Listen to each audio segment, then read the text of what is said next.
Hey, what's going on? Welcome to Groove Diner After Dark. Amazingly, it is the season finale. Season 1, episode 13. I can't even get my mind around that. It just feels like we've been doing this kind of forever and just started yesterday at the same time. It's been pretty amazing. I want to thank you all for everything you've done. You've put up with all the technical errors and the growth that we've been through. You've helped build the audience, and I'm so thankful for that. I know we typically end up with 100 or so tonight, and I'm grateful that you're here live, and for the 1,000 of you or so that'll be here over the next few days, I'm always glad to have you chiming in on the Facebook after the fact as well. Thank you to everybody around the world. I'm seeing Reggie in Texas already. How you doing, man? Charles is here from South Africa. Nice to see you, my friend. Glad you made it tonight already. So please say hello. Hey, there's Renee Beavers. What's up, Renee? I know you're looking forward to seeing and talking to I'm sorry. See, Eli's over here making me laugh. Here we are. It's clearly the season finale. That's how it is tonight. What's up with everybody saying hi? Marcus Finney, how you doing, man? Renee, what's going on, brother, man? Nice to see you guys. Who else is here? Tova. How you doing, Tova? Oh, that's thanks to Toby. Nice to see you. Hi, Toby. Thanks for the congratulations. I appreciate that a lot. It's so good to have everybody here, and it's going to be a fun night. I want to talk a little bit about my guest tonight. And look at that. Even my wife is saying hello. I want to talk a little bit about my guest tonight. I have known this man, I think, about 20 years, maybe even more than that. We met at a NAMM show many, many years ago. Obviously. And we just kind of struck up a friendship. And it was like we just slid into each other's lives immediately, instantly. It was an instant friendship. It was almost like we'd always known each other. And I really don't even know what led to the first conversation. Just, he didn't look scary and I didn't look scary maybe. But, or maybe we do. And maybe we look equally scary and we acknowledge that in each other. Could be. But Derico, I actually physically lifted things to help him physically move from Michigan to Nashville, physically helped him move in, that sort of thing. So that's how long we've been friends. And I've been really excited about having him on the show, especially to close out the season. His career path has taken him from the Victor Wooten Band. And if you haven't heard Rico and Victor play together, it's magical. You need to do that. Pick up records. We'll talk about those later. Downloads. Lots and lots of videos that you need to check out for sure.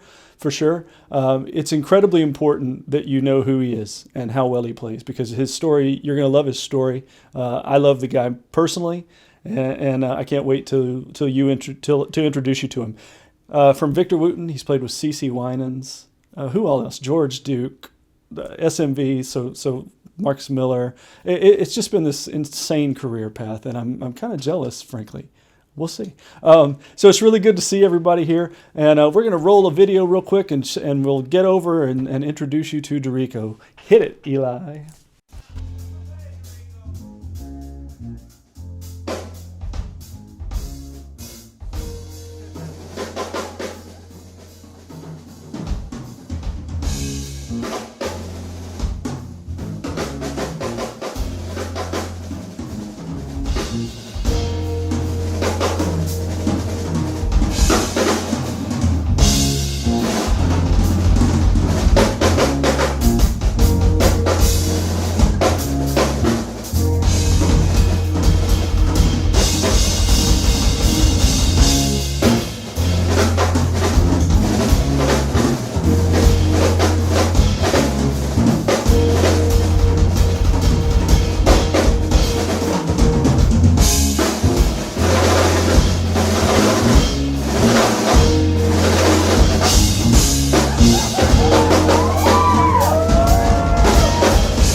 No, there's no joy in that playing at all. That was cool. Look at that. Can you believe that? Oh, man. Welcome, Derico, to the show, man. Thank you for being here. Yay. Thank you, buddy. Yeah, thanks for hanging out with me tonight, man. I've been wanting to get you on here for weeks, as you know, so I'm really glad we got to make it happen for the season finale. Thanks a ton. Yeah, pleasure. Thanks for having me, man. Of course. I can't wait to get into your story. Now, look, I'm reminded of when Arsenio Hall interviewed Eddie Murphy, and it was not going well, man. And finally, Eddie just stops and he goes, "Look, they know we know each other. They know we're friends. Why don't we act like we're friends?" Easy. Yeah. And that's the truth, because Rico and I are friends for a long time. So a lot of his story I know, but I want you to hear it, and I can't. So let's get rolling with it. Everybody has a story, and ultimately yours has taken you from Muskegon. Did I say that right? Muskegon, Michigan. Michigan, yeah. To everywhere. I mean, everywhere. Tell me how you got your start. How did it begin for you? Well, like most people from my neighborhood, just started playing in church, obviously. And I always knew that I wanted to play drums. I was just always drawn to it. Yeah. And obviously, grew up in church. Used to go to church with my grandmother all the time. And I was always drawn to the drummer. And, I wanted to play, but of course I wasn't ready yet. But I knew that that's something that I wanted to do. Also, my uncles had a band, and they used to rehearse in my grandmother's basement. Nice. And the drummer, who was one of my major influence, Mr. Kevin Cornelius. Okay, you're going to have to tell us about Kevin. Yeah, like his drum kit was there, and every time they finished rehearsal, of course, here comes little Rico down the steps. Of course. And I used to get on this drum set and just think that I was doing something. And I think my grandmother heard me and my mother heard me, and they were like, "Hey, he might be a drummer." There you go. So I just kept doing it, obviously, and went to Muskegon High School there in Michigan. And then fast forward to July. Actually, let's go back. So I started working. I graduated high school in 1994. Okay. Right after that, I started working at this high school called Mona Shores High School. The band director, Mr. Jack Adams, came to me one day and said, "Derico, I got this real great jazz band this year, and I need a guest artist to come in and play with my kids. So who do you think I should get?" I said, "Man, Victor Wooten's doing some cool things. Yeah, right. And I think we should see if he'll come and do a concert with the kids." So back then, we're talking AOL. Oh, wow. So yeah. I get online, I email Vic through his email address. AOL, for those of you that don't know, is America Online. It's how we used to get on the internet. Go ahead. Exactly. Yeah. So I said, "Vic, we got this great program here." And did you know him at the time? I didn't know anything about him other than he had just released his record, A Show of Hands. Oh, yeah, it's a good one. All solo bass. Yeah. So we were all blown away because no one had ever done this on bass, Right. So I said, "Vic, why don't you think about it and get back with us and let us know if you'd like to do it." Yeah. So finally, he hooked me up with his manager. I gave that information to Jack Adams, the band director. Yep. And about 2 months later, Victor Wooten was in Muskegon playing this concert with the kids, right? Awesome. This was January 1999. Right. Okay, so the whole setup was the first half, he was going to play with the kids. Yeah. The second half of the concert, you and Mr. Watson are going to play together. So Vic always tells the story. He's like, "Oh, no, not a teacher." Yeah, right. So we met and we did a short rehearsal. Yep. And we hit it off and we played a concert together, the second half of that show. Right. And Vic said, "Man, I really like what you're doing. I'd like to stay in touch with you." Yeah. Right. So he stuck to that, man. And he flew me out to a couple of clinic things he did.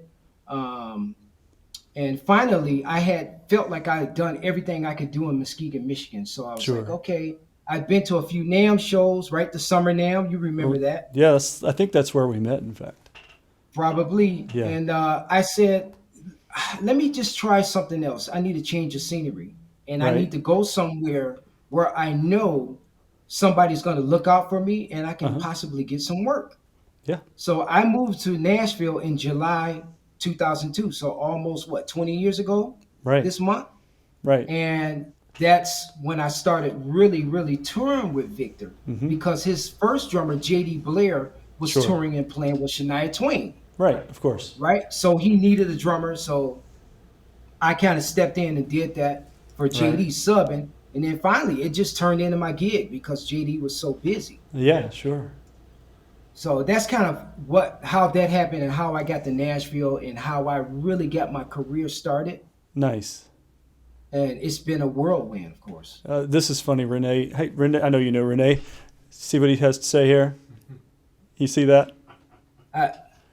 I used to be right. Derico's chauffeur when he was visiting Nashville. Is that true? Did he drive you around? Man, Renee, when I used to come in town for Vic gigs or when we recorded the W3W record, Yeah. Renee was always encouraging and he was always there Awesome. To give me a lift. He's just a cool dude, man. That's one of my homeboys. He is a great guy. One of my favorite people. He's an awesome and that's guy. actually, buddy, when I first moved to Nashville, Yeah. they were like, hey, man, you got to meet this cat, Marcus Finney. Ah, yeah. He's Marcus like, is here. Marcus he's is here. the Hey, dude. Marcus. He's the dude here. I was like, yeah, whatever. You know, cocky back then. I'm like, man, he ain't nothing probably. So I go to the Opry Mills Mall the same weekend that I moved to Nashville. Yeah. And Marcus was there playing with a band. And he was killing. Like, I was like, oh, man, like this is real time humbling. Yeah, right. I mean, I've been there.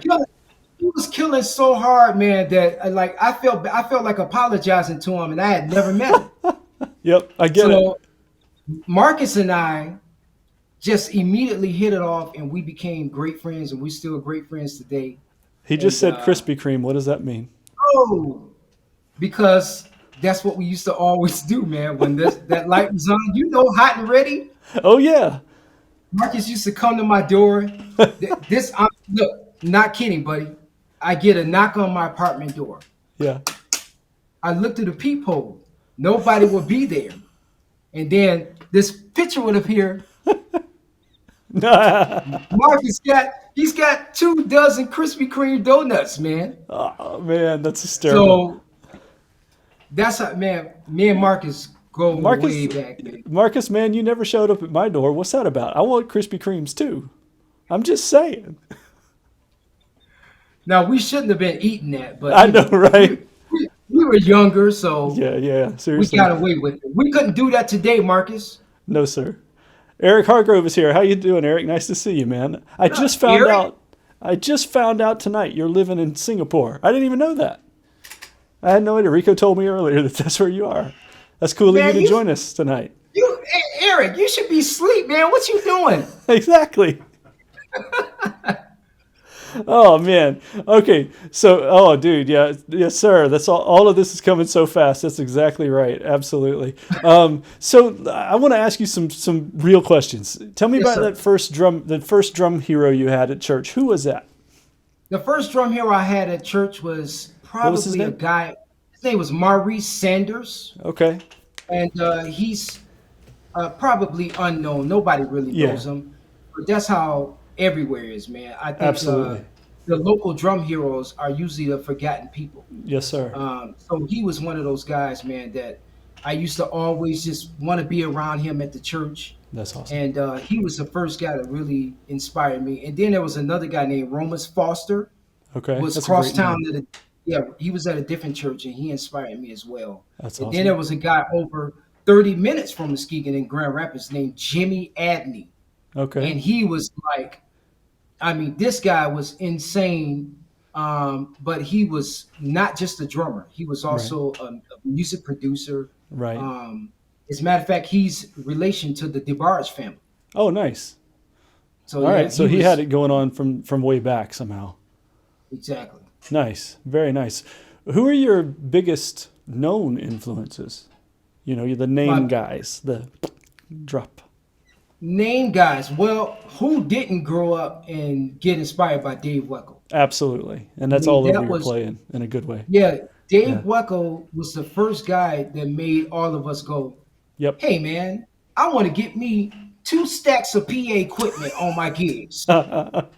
Because Dave, what I really, really love about Dave to this day is he does not leave his sound in the hands of an engineer. He does not. He will He delay does a it himself. concert to do it. He'll delay If- the audience coming in to make sure that if- the sound is what he wants. Absolutely. Yeah. So Dave Weckl was a guy. Of course, Will Kennedy was another one. Oh man. Mike Williams, who played with a big gospel group from Michigan called Commission. Okay. He was a guy that I grew up listening to a whole lot. He's not huge in the funk, R&B, Yeah. jazz world, Right. but he's a big name guy. Obviously, Steve Gadd, Harvey Mason, Sure. Bob Gadson. I mean, Yeah, man. Bob Gadson's mind. It's just so brilliant, the things he was able to come up with, and obviously a lot of it had to do with gear, the very things we hit, and even what we hit with. The way he worked things simply amazed me. Whether his playing moved you or not, and whether you ever even heard of his name, if you play drums, you owe him a debt of gratitude for the gear that we're playing. But here's the other thing that we leave out from that. What's that? It was simple. Oh yeah. But it wasn't simple to the point where he was simple. It was Right. simple to the point where he played what needed to be played for That's the right. song. That's Like right. grandma's hands. Right. The snare drum sounded like a big oil barrel. Right. That was the thing about Bob, is that he played what was needed for the song and not what he felt like he could play just because he had facility. That's very true. And that actually brings up an interesting topic. You and I talk about this a lot. So when it comes to, do you consider yourself a gospel chops player? Because you did grow up in the church, but do you feel like you're one of the gospel chops guys? Because I don't know that I necessarily would think of you that way. Yes, but let me explain. Okay. Chops, to me, we get this all confused. First of all, chops and licks are two different things. All Yes, right. sir. So to me, when somebody asks me, "Hey, are you one of those gospel chops too?" Yeah. You know why? Because I can play gospel music. There you go. I got that. Right. Okay. So if we're talking about 32nd note, 64th note licks, Right. I don't do a whole lot of that because Right. there's plenty of drummers out there who do it. Yeah. But as far as chops, yeah, I guess I'm a gospel chops guy. I'm a jazz chops guy. Right. Because what our goal as drummers is we should be able to play every style of music as authentic as possible. Absolutely true. Absolutely true. What's the best? I always differentiate between the biggest gigs and the best gigs, because the best gig that I personally ever played was a coffee house in Nashville where there were like more people on the stage than in the room. There might have, I think there were 5 of us playing and there were 4 people listening. And that was the best gig I've ever played. Even though I've played gigs in front of hundreds of thousands of people, that was the best gig I ever did. Do you have a situation like that where there's a gig that made you go, man, this is why I do this? Well, that probably for me was when I was able to tour with SMV, that's Stanley Clark, Marcus Miller, Victor Wooten. Yeah. And that was the first time that I was actually playing little small arenas because Sure. those guys were so huge. Sure. So as far as my favorite gig or best gig or whatever, it was probably that, man. Sure. Because those guys, first of all, we got 3 generations of great bass playing Absolutely. on one stage. Yeah. Probably You know, the so- 3 best, I don't want to use the word best, but 3 most iconic from their individual generation, perhaps. That's what it is. You got 3 generations of bass. Stanley, Yep. then Marcus was doing that thing in the 80s and the 90s. Yep. And then Vic kind of took it over Yep. in the late 90s with Bela Fleck With and the Bela Fleck Fleck, Tones. right. Sure. Yeah, so for me to get that call to be the drummer Mm-hmm. in that band Yep. was just mind blowing. Every day I was just looking at myself in the mirror in the hotel room going, oh my God, I'm the drummer out of Ronald Bruner Jr., out of Poogie Bell, out of all the other guys that all these people, these 3 guys have played with. Yeah. They wanted me to play in the band. Sure. And I'm thankful that was Victor Wooten's doing. And that's fantastic. That's absolutely tremendous. Man. And it's also your doing, though. I mean, you did the gig, man. You did Victor's gig to a level that he didn't even think twice about recommending you for it. And that in and of itself is a win. Yes, and I believe, and Vic has told me, because he didn't, or they didn't need a drummer who was going to try to match them. Right. Because Yeah. when you think about it, all three of those guys are very percussive bass players. Right. So when they go doing their thing, they don't need a drummer going, anything you could do, I could do better. So Vic was like, man, Yeah. I want Derico. Right. And it was kind of weird probably for him to say that because it's Stanley, Marcus, and Vic. Yeah. So he came after those two guys.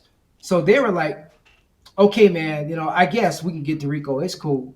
I get the first rehearsal, buddy, and I never forget it. The first rehearsal was on the Sunday back in June 2008, I think. Right. And man, here comes Stanley Clark in SIR, New York City, baby. Yes, sir. Here That's we the go. real thing. Yeah, I'm sitting there, man, getting my drums together. Of course, I didn't have a drum tech. Of course. They like their drum tech and drummer, if you know what I mean. So of course. I'm setting up my drums, man, getting everything tuned up. Here comes Stanley, Marcus, Right. Vic was already there. We came together, and I was just blown away, man. And I'm thinking to myself, I'm the dude that's gonna be doing this tour. It's so cool and it's scary at the same time, but Yeah. really, really cool, man. Yeah. Absolutely. So once we started grooving, these faces went to, yeah, this is gonna be fun. And that's what we're looking for. We got another video of you playing. I don't know what this one is. I'm not sure what the setup is on this one. This was so we're going to roll video number 2 over there and take a look at this and catch you in action just a little bit more, and then we're going to come back and talk some more. Okay.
Oh, that's so good, man.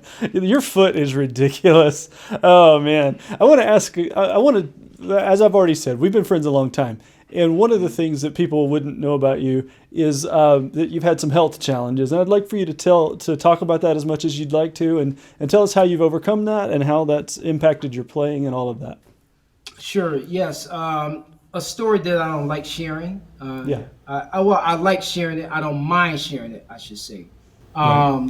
I don't like sharing it right off because I don't want people going, "Oh, this is a sympathy card." Right. It's not like that. So anytime that I can share my story to help somebody else, it's a good thing. Back in 2000, I woke up one morning and my vision was blurry in my left eye. So I went to the doctor, and the doctor was going, "I think it's just allergies." And I said, "Man, this is something more than allergies." Right. So he says, "Okay, well, if that's what you're saying, then I'm just a regular primary care doctor. Let's send you to an ophthalmologist." I went to an ophthalmologist. Ophthalmologist dilated my eyes, looked inside, told me I had inflammation on my optic nerve. Okay. Right? That was what was causing the blurred vision. Right. So now, because it's optic, you're going to have to refer me to a neurologist. Of course. I go to the neurologist. Neurologist gives me an MRI. I go in to see him for the follow-up. He says, "I'm not telling you you have MS, multiple sclerosis, but here's a bunch of books. Go read up on it." So I'm like, what? Like, what just happened to me? Like, what? It's like you're getting your world rocked. Sure. So I spent, a good amount of time wondering what was going to be my fate with multiple sclerosis, which, if anybody's wondering what multiple sclerosis is, it's a disease of the central nervous system. Right. And what happens is the myelin sheath Like I'll use an example of this drumstick, these drumsticks. So your myelin sheath goes around your spinal cord, and Right. it insulates your spinal cord. These are around your nerve fibers. Mm-hmm. So what happens with MS is your immune system does not recognize this myelin sheath. So what it does is it feels like it's got to protect whoever the patient is. So, Right. oh, I don't know what this is. I got to protect Derico. So what it's doing is it's just peeling away at that nerve fiber until hopefully one day your spinal cord is not exposed. Right. Because if it is, that means you're probably going to be paralyzed. Right. So I have health challenges through that. It causes me balance issues like you wouldn't believe. It causes cognitive issues like you wouldn't believe. It causes me to be fatigued like you wouldn't believe. But you know what? I'm a blessed dude. I just try to tell myself every day that and I actually say this to myself every morning. Lord, just thank you for another day. I get to do it again. I get to try again to be the best man, the best husband, the best father that I could be, the best drummer that I can be. Yep. And that's other than having a strong faith in God and my beautiful wife. Drumming has saved my life. Absolutely. Because I had a neurologist tell me once, the more you play Derico, you are causing your brain to try to figure out a new way to do whatever it is. Yep. So if you have a coordination issue on your right side, the more you play and fight through it, you're telling your brain to figure out a new pathway to get it done. So what I do to really help with that, I try to watch what I eat as best I can, try to walk. Just got a new dog. Actually, it's funny. I was screaming while you were playing that video. She was coming around the light and was getting ready to come and knock everything over. So I was like, Luna, sit. You can't see her. She's over there sitting in front of the drums. So just walking every day. But the other thing that I do, buddy, every single day, regardless of how I feel, I practice for some amount of time every day. Just because I want to stay ready. I don't want to just not be playing and then all of a sudden MS feels like it wants to go in for the kill, for lack of a better way to put it. So I think what we have to do is stay active, keep going, try not to tell yourself that MS has you. It doesn't have you.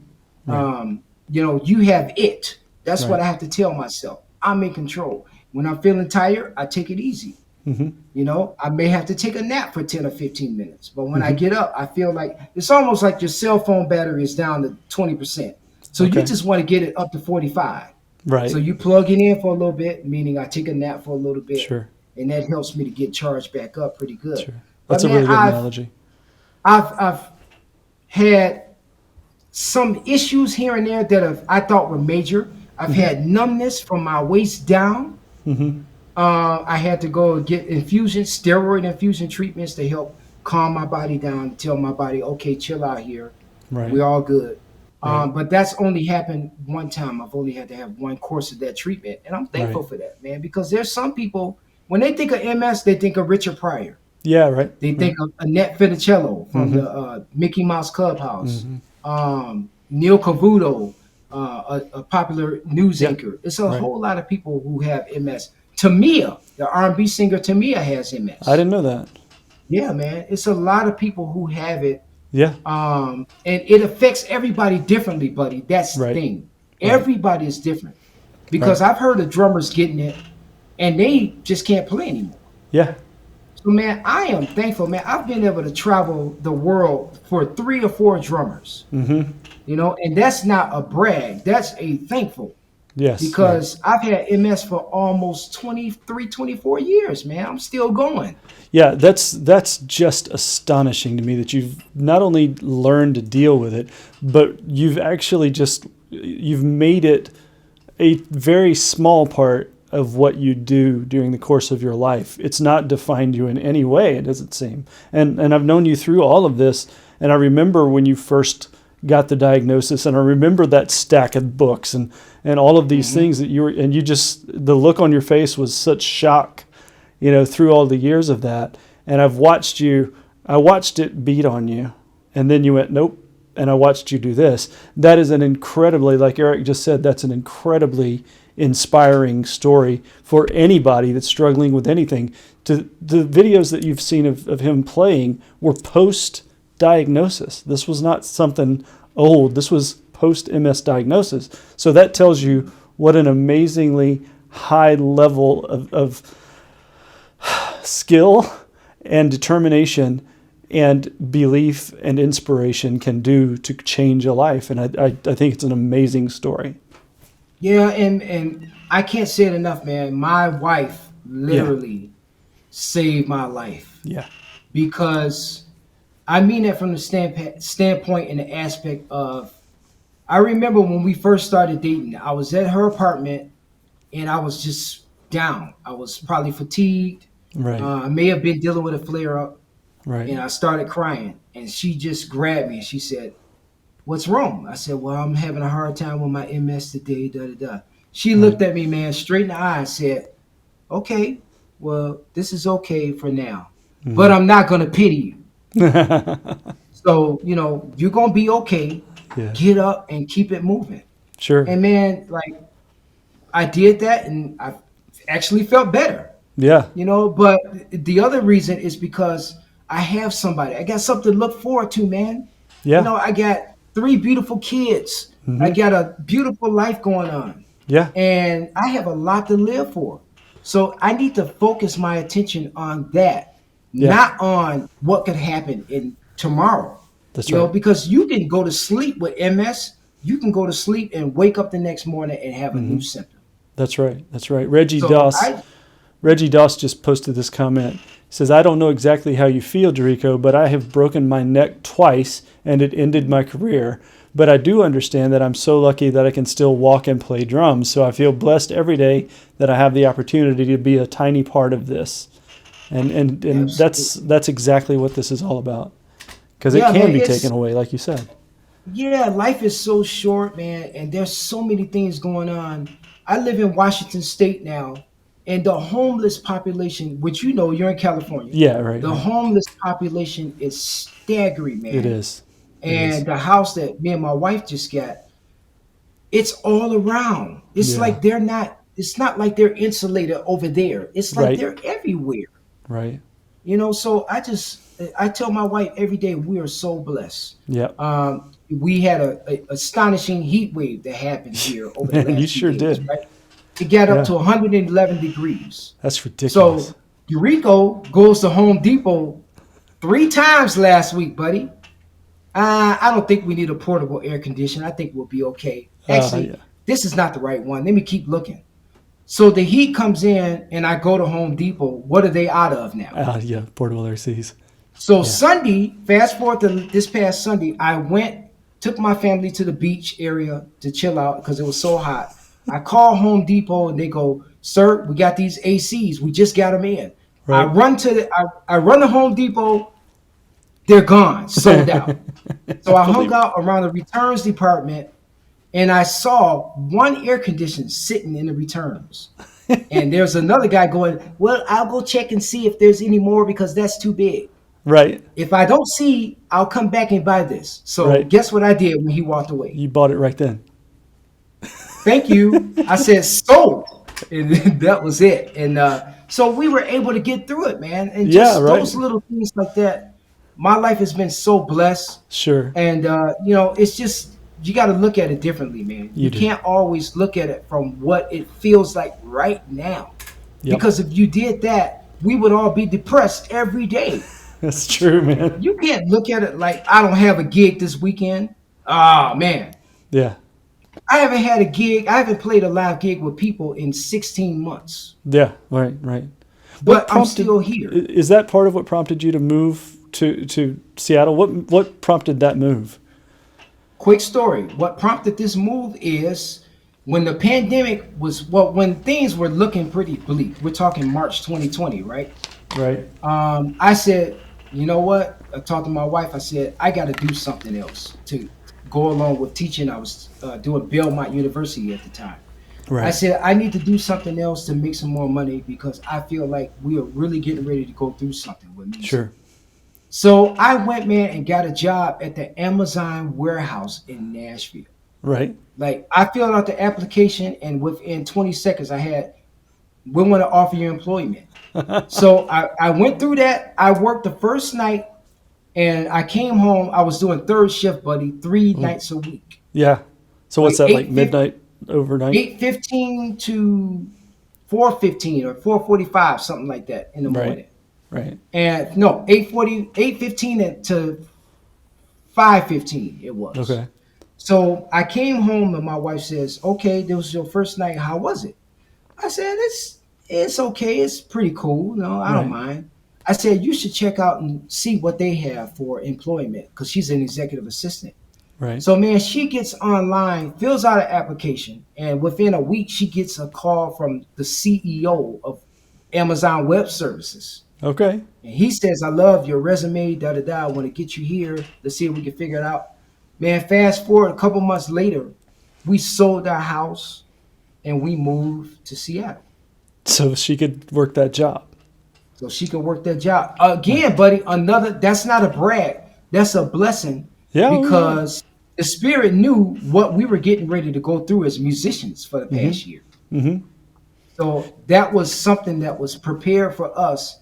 I can't tell anyone why me. All I can Right. say is that we were blessed. Everybody has their story. Right.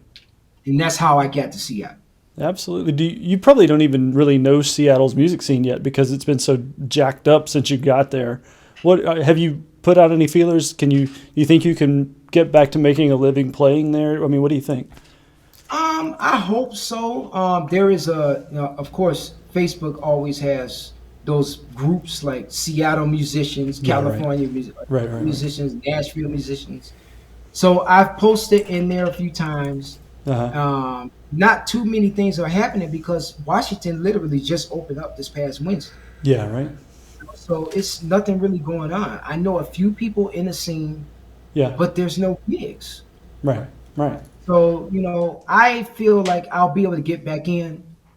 It's going to take a while. If It I was probably in won't take as long. Nashville, yeah, I mean, maybe I mean- not. If I was in Nashville, I'd probably be working, but Yeah, probably. I can't say that. Yeah, but I mean, you're Derico Watson, and once that word hits the Seattle streets, you'll start getting work. I'm not too worried about you. Yeah, I think it'll be okay, man. You just Yeah. got to keep going. And one thing I do know, buddy, is that when it starts, it'll be a snowball effect. Yes, sir. Absolutely. Tell me about COVID outside of music, because we know that just basically decimated us. How did that impact you? COVID impacted me. The most major way was obviously school. I have a 11-year-old and an 8-year-old now, and Okay. they had to finish their year in Nashville, the school year last year, Right. online. Right. Then we moved here, and the school year just ended a couple of weeks ago, Mhm. and they had to do the whole school year online. Right. So that's been tough. But I'm thankful Did that, you basically end up being the teacher and homeschooling? Yeah, I was helping. Yeah. My wife and I was doing it together. Sure. I was doing it a lot in the beginning Yeah. because she was just getting to know the job and everything. Got it. Sure. So she couldn't be standing over my son, who's 7 at the time, and Right. my daughter, she's pretty self-sufficient. She was just on it. But Sure. DJ is more, got to stand over him, making sure he's doing what he's supposed to be doing. Right. So that was a big challenge for COVID. Sure. Okay. That's funny Other because than that, I heard you yelling at the dog, and I was really hoping it wasn't that you were yelling at DJ. oh, you did hear that. Yeah. Yeah. I was just glad it wasn't DJ that was on the other end of that. No. They're all upstairs wondering why they can't stream. Yeah, I bet they are. I said, because I got an interview and I don't need you messing up my bandwidth. Yeah, exactly. That's exactly right. Oh, man. Tell me about your gear. Let's talk about it. What are you banging on? I'm still playing Mapex drums. Okay. My favorite kit right now is the Driftwood series. Is it actually made of driftwood, or is it just finished to look like that?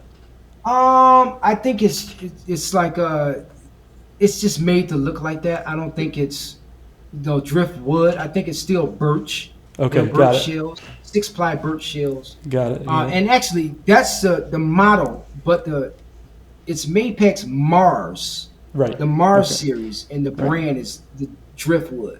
Got it. Okay. That's what I've been playing lately. It's a very pretty kit to look at. Yeah, it's Yeah. beautiful. Yeah, Beautiful. it is. 6-ply birch. Yeah. But this kit is it to me it has the nice attack and it has the warmth. Mm-hmm. I'm still playing Evans heads. Okay. UV1s is what I usually use on the toms. Right. Coated and clear. Symbols. Yeah.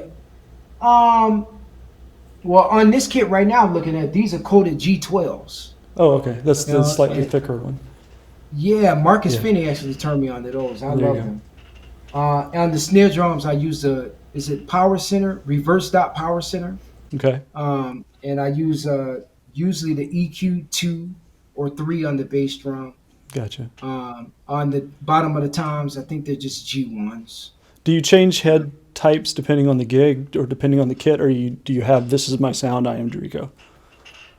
I usually stick with the same ones because most of my gigs have been with Victor Wooten Right. Sure. or SMV, so I know what I need for that music. Right. But usually a good all-around head from Evans is like, a G2. The G12s are great. The EC2s are good. I really like the UV1s and the UV2s now. Fair enough. So it just depends on what the music is calling for. But Sure. for the most part, I'm using just those basic models because that's really all I need for Right. a top 40 gig at a club or something like that. Now, if it's a studio session, That's when you call me and you get some Remos from me. oh, shots fired. Had to happen. Yeah, I knew that was coming. I knew it. Tell us about your cymbals.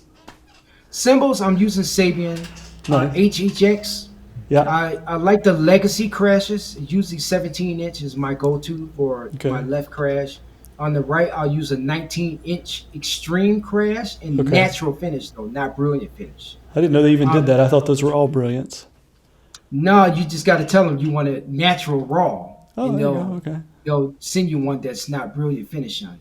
Gotcha. Okay. Usually for the hi-hats, I'll use a 14-inch or 15-inch groove hats. Right. Oh, wait a minute. Marcus Finney might have my 15-inch groove hats.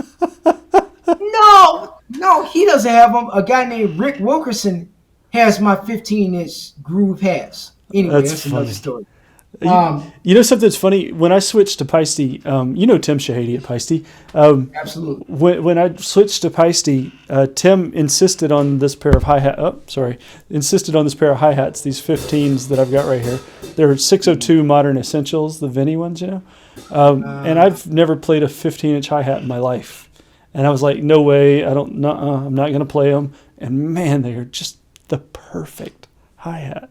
I don't know if it's the size or what, but the 15s, I was really surprised at how great these things sounded. So, yeah, get your groove hats back. You know the thing, buddy, with cymbals is you can get 4 pairs of those hats, and they're all going to sound different. Yeah.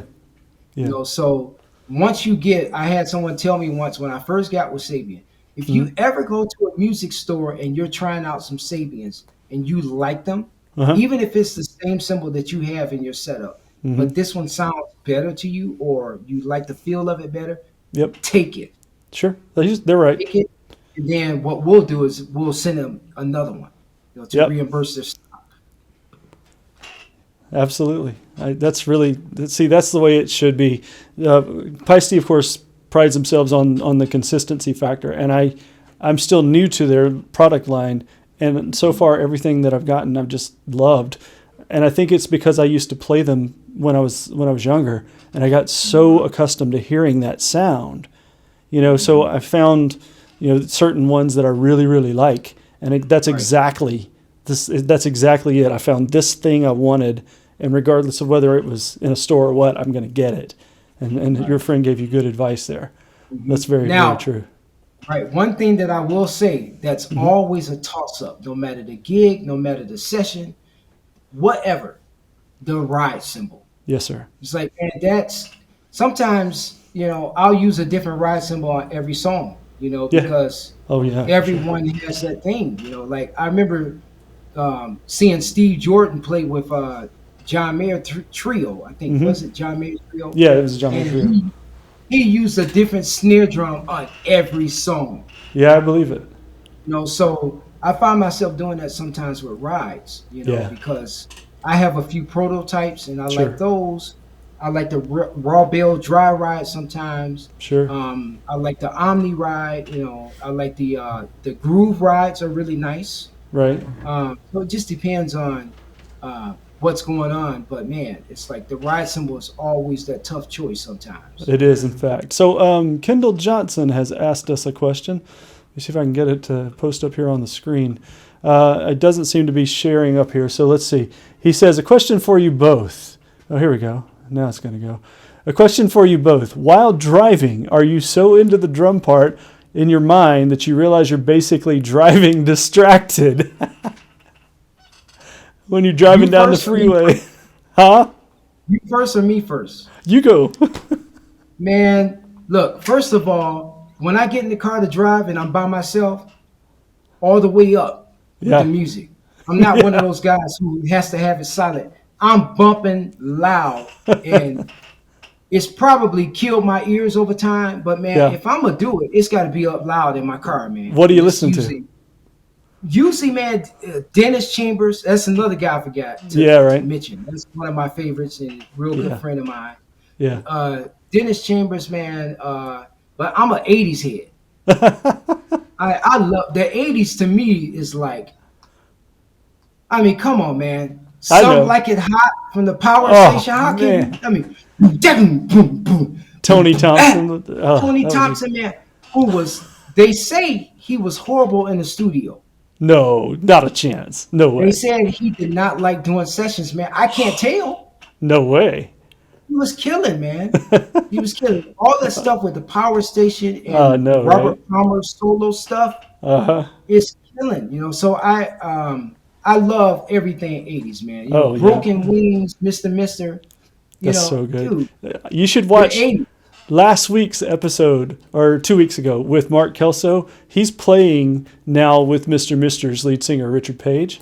And Mark did a cover version of Broken Wings where he is playing everything and singing it, and it's unbelievable. You should check that out. Mark Kelso. You need to know him anyway. He lives up near you, sort of. Natalie's hitting us up over here. She says she can answer that question for me about being in the car. Yeah, I think I probably do get distracted, maybe. Yeah, I get distracted, man, but I just try to remember, okay, like I'm not trying to get into an accident. I gotta I know, chill right? out. And man, my best air drumming happens in the car. Well, yeah. Like, shout, Is that that is the greatest program drum part ever. Yeah, It's man. so good. Yep, killer. Just sounds huge. Eli's giving you a thumbs up over here, by the way. Yeah, man. I'm usually the greatest drummer when I'm in the car. Oh, well, yeah. I'm the greatest Air drum. guitar player when I'm in the car. Come on. That too, man. But I do that. I sing. I do everything. I just love music, But Yeah, when right, I'm in right. the car, I try my best not to get distracted. And thankfully, it hasn't gotten me any accidents or tickets. So Yet. Tickets. don't say. Yeah, tickets. Accidents, no. Tickets, yes. At some point. Well, we're pretty well wrapping up. Would you like to say anything? There's always one last question. I always say this. Well, there's two more, really. One of them is, because so many kids, and I'm using that term lightly, high school age and younger, watch this show tomorrow and over the weekend and whatnot, I always want to know from my guests, hey, what would you say to the next generation that's just starting out that says, I want to do what Derico did? What would you say to them? Do you have any words of wisdom? Well, what I would say to them is, if you love it, just go deeper into it, and if you love it, do it because you love it. The money will come to you. Yes, sir. The other thing that I would say is listen to as much music as possible. Mm-hmm. Try not to get roped into one thing, one style. Mm-hmm. Like I said earlier, remember, your goal and your job as the drummer is to play every style as authentically as you can. Yeah. So I would say that. I would also say read music. Learn how to read music. Thank you. Yes. Learn how to read music. Even Yes. if you have to learn how to read music or chart music your own way, Yep. you still have to do it because you may be hot and killing right now, but Lord willing, you're going to get older. Yep. Ask Dennis Chambers right now. Yeah, Never no learn kidding. how to read music. Yep. All he can do is listen to the song over and over again, and he has to rely on his brain remembering all of that stuff. Yeah. That's a And if lot. you ask him right now, he'll always say, Rico, one thing that I wish I would have did is learn how to read music. I'm actually really glad to hear you say that because people always cite him as the guy who didn't bother to read music, so why do I have to learn to read music? There's the answer right there. Even that guy wishes he did. Right. Also, let's stay on that real quick. Yeah. That's also Dennis Chambers, Yeah, right. right? Right. Dennis Chambers, Dave Weckl, Vinnie Colaiuta, Steve Gadd, Will Kennedy. There's a few more. Those guys will never, ever have to worry about working another job again. Never. Those days are over. Yeah. It's hard right now. Yeah. You asked me about COVID. I mean, again, this is the longest I've ever went without playing a gig. Yeah, right. It's tough. But guess Right. what? When things get back rolling, guess who's not going to have to worry about a job or a Right. gig? Right. Weckl, Dennis. So you can say that about Dennis, like, oh, well, it worked for him. Well, that's because he's Dennis Chambers. That's right. And there's not going to be another Dennis Chambers. I mean, think about it, buddy. We made Dennis, Weckl, Vinny, we made those guys superstars. Yes, we did. We made them superstars. That's a good point. I mean, I can't say that enough, man. There's never going to be. Well, I'm not going to say never. Right. Never say never. Right. It's going to be harder and harder for younger people to get out there. Well, that's actually that's part of the question, in fact, is there still room in this business to make a living for the next generation? Do you have to do it on Instagram, or can you actually focus in on being a musical player who's trying to do the things that you and I did, that Weckl, et cetera, did? What do you think? Well, I think right now it's just at a point where the younger drummers are thinking that the best way to get out there is to post videos on Instagram. Yeah, right. And I'm not knocking that. Before anybody calls me a hater, I'm not a hater. All I'm saying is, I don't know how many times it took you to get that tape. Right. I don't know all the editing that you did to make that become one great 3-minute video. Right. And I'm not knocking that. All I'm saying is that it's harder now for the younger generation. It's going to be harder for them to get out there. And then the other thing to go with that is a lot of drummers feel like in order to get out there or to get remembered, they got to have drum diarrhea. Yeah. Oh, God. And you don't have to. You just got to. It's all about who you know and opportunities, buddy. That's what. Let me say that again. It's about who you know and opportunities. Because you can know 50,000 people, but if 10% of them are not looking out for you, it doesn't matter. Right.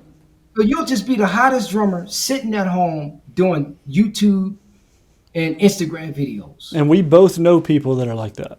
Yeah, I mean, and if that's what you want to do, more power to you. Yeah. But that's what I mean. Going back, Dennis, Harvey Mason, Bernard Purdy, those guys were YouTube before we knew what YouTube was. Yeah, they were right. the internet before That's the right. internet. That's right. If you wanted to see Dave Weckl play with Chick Corea, you had to go to the concert. You It did. wasn't, oh, I'll catch it on YouTube tomorrow. Right. No, you had And to there's- go. There's no catch some substitute sweat. for that. There's no substitute for that at all. Being in the room and experiencing the power of that it's not the same as watching it on YouTube. To go with that, buddy, like teaching lessons on Skype and Zoom and all that is great. Yes. Learning how to do that on YouTube is great, but it will never replace sitting down with Buddy, Renee, Eric, Marcus, or whoever and asking them, That's hey, right. man, how do you do that? Right. Being That's in a right. room with somebody. right. That's never going to go out of style. Right. That's It's absolutely getting right. harder and harder, but that will never go out of style, Well, I man. mean, you're talking to me on my COVID pivot. This happened because of COVID. I Hmm. wasn't doing this show thing and all of that. I was looking for some way to stay engaged, and this was Eli's freaking idea. It's all your fault. It was Eli's idea, and so ultimately, this was a pivot for me, and I found myself not playing anymore, and so I don't know. About a month ago now, my friend Doug Tan, who's here, he took me. We went to lunch, and he's playing. He's got the gig with Charo, which I just love saying that. He's playing with Charo. But Doug and I went to lunch, and he said something that really resonated with me. He said that I had gaps in my playing. Mm. And yeah, right. It took me a second to be like, all right, now what, but then I started to really self-analyze, and he was right. I took his words and turned them into action.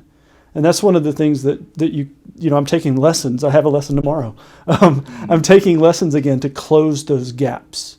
My formative years, there was no bebop, there was no swing in my world. So I'm learning the vocabulary. I thought I had it right here, but I don't.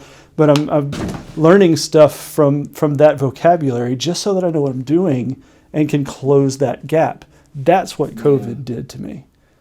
It gave me this idea that, wow, I can get better now. I can do things differently now. And I'm starting to teach a lot more. Like I'm teaching at the Seattle Drum School twice a week. Nice. And I have some younger students. Yeah. And I am on them about that. Like working on their body. Yeah. And just starting, first of all, with everybody, I start with like playing just the rudiments, paradiddle family. I have them go through singles, doubles, triples, and paradiddle diddles. Sure. I have them start on the snare drum. I have them thinking about everything. And they always go, or not all of them, but some of them go, well, yeah, we got to get that motion, that molar thing. I said, don't worry about that right now. You're not even ready for that. Don't get wrapped up into that. I said, you just need to listen to what I'm saying and just, get these rudiments going. If it turns into the molar technique, then it will. Right. But don't immediately start off doing this. Yeah, because that's true. you're working too hard and you're going off of what you saw on YouTube. But I'm right here in front of you telling you, just relax and play. Yeah. And natural ability is a thing. A lot of drummers have natural ability, but I think, buddy, what we have to remember is natural ability only takes you so far. Right. You still got to work hard. So that's going back to what you asked me a few minutes ago. That's what I would tell the young drummers. Right. Don't think just because you're posting some Instagram clips and YouTube videos that's going to cause you to get a gig. Right. It's possible. That actually happened with young Mike Mitchell. Yeah, that's true. No, he got the gig with Stanley Clark some years ago because Stanley Clark just went on YouTube and put in young or best young drummer. Right. And Mike Mitchell videos came up. And then Stanley's manager called him and said, Stanley wants you to join the band. It was that simple. Wow. I think, man, post-COVID, buddy, those days are probably gone. Probably. Yeah. I guess we'll have to wait and see what the landscape looks like on the opposite end of this, which is where we are now. A year from now? Probably. What? Probably a year from now, before it really starts to. I'm just gonna say it. I hope you're wrong. I hope I am too. Yeah. But because here's the thing, buddy. Promoters and clubs, things like they have to get their money built back up. They do, which gets us hours. And there's still a bunch of people out there. I'm never gonna get the shot. And it's like, you're the people that's going to get us shut down again. Right. That's right. There's some things that can go on. I get it. There's some things that can go on with the COVID vaccine. Yeah. But you could also get hit by a car walking out in the street. Right. So you got to you got to weigh it, man. You do. And frankly, my cell phone service has never been better since I got my second shot. Ooh, 5G got you, huh? It got, man, I'm just like radiating it. I'm great service. So my son is here. How about that for a surprise? How you doing, Walker? He has asked us both a question. Good to see you. Oh, I'm what's up, surprised. You're up Walker? late. Why are you up so late? What's your favorite rudiment? He asks. My favorite rudiment is probably all the paradiddles. Yeah, I figured you were going to say that based on what you told me a Yeah, second ago. all the paradiddles because there's just so much use for them. I Yeah, right. mean, you can break up the paradiddle between your bass drum and your snare drum, the snare drum and the toms, Mm-hmm. a combination of everything. I mean, there's just so many different things that you can do. Mm-hmm. Um, and I wouldn't necessarily call it a rudiment, but I guess it is. Double strokes. Yeah. Oh, it's A definitely a double rudiment. stroke. And, yeah. In fact, Yeah, it's my double. favorite one. The double stroke roll is easily my favorite one. I'll just sit and double stroke for days. I'm happy with that. Yeah, and the big thing about double strokes is, man, you just got to get them fingers going. Mm-hmm. And wrist only goes so fast, and then you Right. got to make that transition to wrist to fingers. Mm-hmm. As long as you can do that, you're good. Yeah, I that's right. also like Swiss Army triplets. I Oh, I like love playing Swisses. Patty Fly-Flies. See? What about flow fives? I've gotten really into flow fives lately. That's been my thing lately. And that's Mike Johnston's fault, by the way. He did a flow five lesson, and I'm like, okay, I got to do this. And I literally came and sat down. Being in the studio here, I get to play all hours of the night. And I think it was 3 a.m. that I was sitting here just hammering out flow fives because I just Yeah, loved what he man. did. Yeah, the six-stroke roll I like. Yeah, It's just, man, all of them are great. they are. Um, you just gotta really figure out how to take them and apply them on the kit to make it Yeah, lower. You they're know, our vocabulary. That's what they all yeah, are. Yeah, that's for all sure. it is, man. And then find it. Another thing, buddy, I would say to the young drummers, Yeah, you have to find your thing, your yeah, style. You yeah. gotta stick to it, Yep, and find out who you are, your voice, your sound. It's just like talking. sure. Me and you both sound differently when we talk. Yep. It has to be the same thing when you get on the drums. Hmm. Like I can sit on your kit, you could sit on my kit, and the drums would sound totally different Hmm. because That's right. you bring that to that drum kit. What That's does the right. drum set sound without you? Nothing. Right. Renee has So asked a question of you, Sarah. What exercises for your foot? Because your foot is absolutely spectacular. What exercises would uh, you recommend? exercises, he knows one of them, that bass drum 5-4 exercise. 1 1 2 1 2 3 1 2 3 4 1 2 3 4 5 1 2 3 4 5 1 2 3 4 1 2 3 1 2. Is that That's against a the good click or one. something? How do you do that? Well, it's two measures of 5-4. Right. We're done. 3 or 4. Boom, boom, boom, boom, boom, boom, boom, boom, boom, boom, boom, boom, boom, boom, boom. 1 2 3 4 boom, boom, boom, boom, boom, boom, boom, boom, boom, boom, boom, boom. Okay, I got So it. it's one of those exercises that I probably have to show you, like sit down with you and show it to you, Yeah, or it's probably somewhere on YouTube. Somebody probably recorded it that's at a probably true. clinic or something. That's probably true. That's a good one. There's a bunch of different exercises that I do. Hmm. Renee, I can send you some, There it uh, is. and we can talk about it. Yeah, that's for sure. Um, yeah, Well, tell because me. there's Go so ahead. much out there, man. There is, So man. much going on. No more of the load Dave Weckles VHS tape into the player and sit in front of it, right? Yeah. What the next step? Yeah, right, exactly. The next So tell me step. about your shirt. Share your love, man. I was actually doing a gig at the Nashville International Airport for this company, and they had these shirts there, and I loved it. I love what the message was. Hmm. Obviously, it's just we just got to be nice to each other, man. That's Yeah, all. To yeah, me, that's what it means. It just yeah, sure. means All right. share your love, meaning don't be an idiot. Right. Just like man, if I speak to one more person and they go, like I'm really just gonna grab somebody and say, "Hey, man, I just spoke to you." I can't do that because then I'll get shot, right? I know, right? But Yeah. just folks walk around, man, and they act like they don't even see you. Yeah, right. That's right. I go to the store and it could be a male or a female. I say, "Hey, how you doing?" I'll smile, and they'll Yeah. just act like I didn't say anything. You've lived in the South too long, man. I mean, it's a horrible thing, man. So anytime I can wear this shirt Yep. and exemplify it, that's a good thing. Absolutely. Well, we have made it to the end of our time. So I have to ask you one final, very serious, friendship defining, if you don't get this right, it's all over kind of question. Okay. You ready? I'm ready, sir. Are you sure? I'm positive. I hope. What is your favorite Rick Springfield song?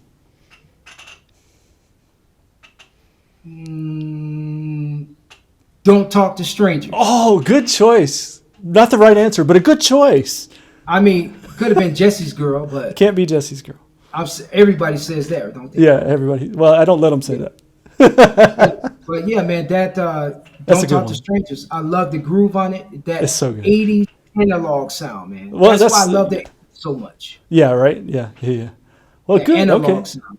That's a good choice. That is a good choice. I'm I gonna got a allow question it. for you, buddy. I got a question for you. What? What is, if you had to say, what's your favorite top two tracks from the 80s? What would they Uh-huh. be? Shout is on that list. I really, really, really love Shout. There's something about Tears for Fears just resonated with me, man. When I first heard songs from the Big Chair, it was like, whoa, what just happened? Because I loved that. And if I'm going to just narrow it down to a second song, it's going to be a Police tune for sure. So probably, if I had to pick one Police song from the 80s specifically, maybe Tea in the Sahara, maybe. Yeah, that's a good one. But you know what? I'm gonna go Wrapped Around Your Finger. I'm gonna go Wrapped Around Your Finger. Really? Okay. Yeah. The orchestral side of that is just, it's so beautifully done, and it was created so beautifully. Right. So yeah. Yeah. You know which one I like from the Police? What? Hole in My Life. Oh, it's great. It's great stuff. Absolutely. Yeah, it's That's like a little that. earlier though, which is great. Yeah, but to me, it's got that. I think it's the analog, obviously. Yeah, you know. sure. But Stewart loved that reggae thing, man. Right, he did. Oh, man. It's I've been asking the Rick Springfield question this whole season. I'm gonna have to come up with something new for next season. Maybe I'll do the 80s song question. That's a good one. That's a good one. There you go. All right. Well, thank you so much for being here. Everybody that has joined us tonight, thank you so much. We're gonna let Derico go and hang out for just a few more minutes together. Hey, the studio audience. Thank you so much. And if you have any questions for Derico, you can reach him on Facebook and Just Facebook right Facebook? now. Facebook or Instagram. Okay. Website's kind of down right now, trying to revamp and all that stuff. Okay. And, hit me up on my music page. I think it's facebook.com/Derico Watson Drums. Derico Watson Drums with an S. Yep. Okay. Good deal. Well, thank you so much, and thanks to everybody that's been here. Marcus says he loves you. He only is mildly fond of me. And Eric, nice to see you here too. So we're going to jump into Buddy's Beats.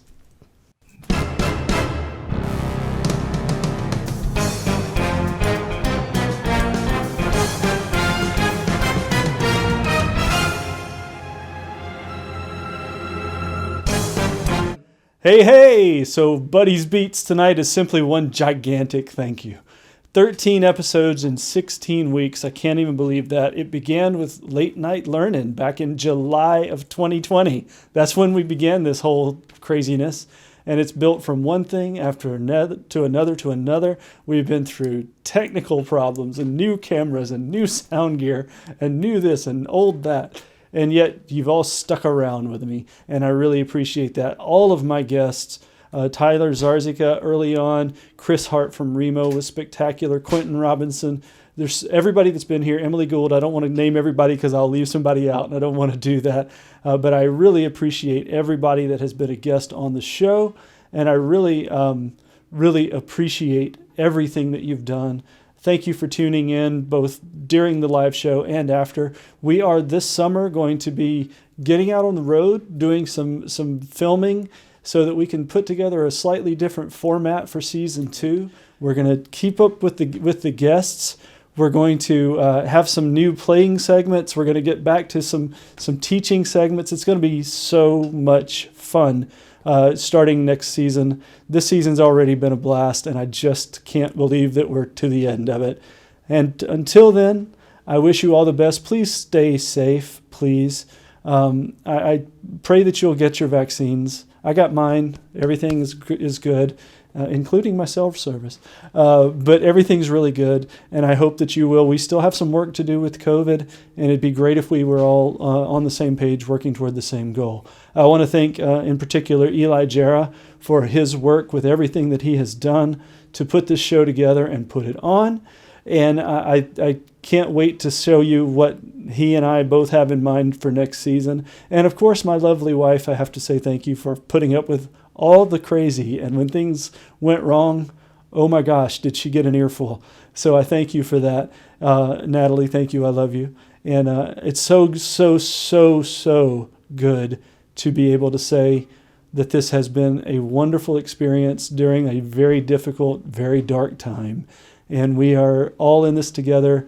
We may not be in the same boat, but we're certainly in the same storm. So let's be sure that we are all hoisting our sails, to stay with the nautical theme.